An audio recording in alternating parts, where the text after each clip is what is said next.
Ai saundi Ievi saundi Tikati mbwatenda Tarira mtaundi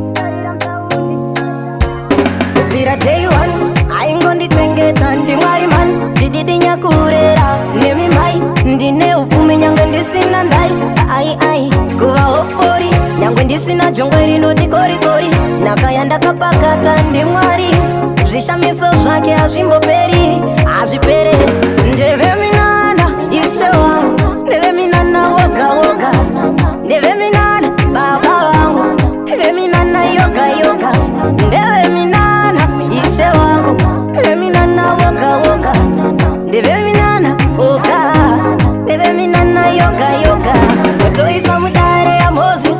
Akatizi zoruvuka kuiswa murwizi Kwakunotambirwa mberi yona mambogadzi Aduma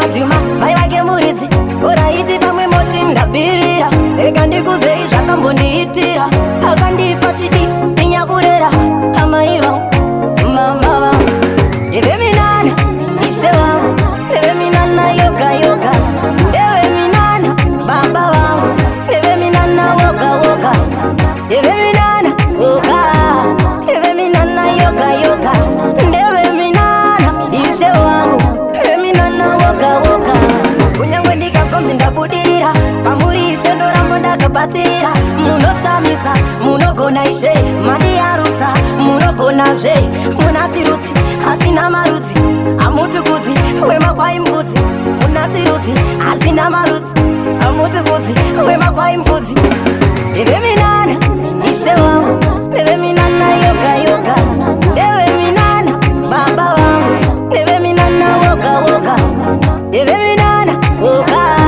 Ndeve minana yoga yoga Ndeve minana ishe wangu Ndeve minana woga woga Kupira day one Aingondi chengeta ndi mwari man Jididi nyakurera Nemi mai Ndine ufume nyangwe ndisina ndai Ai Kuva ofori Nyangwe ndisina jongweri noti kori kori Nakayanda kapakata ndi mwari Zvishamiso zvake hazvimboperi Hazvipere Ndeve minana ishe wangu Ndeve minana woga woga Ndeve minana baba wangu Ndeve minana yoga yoga Ndeve minana ishe wangu Ndeve minana woga woga Ndeve minana woga Ndeve minana yoga yoga Kusatenda uroi Saka yo urichi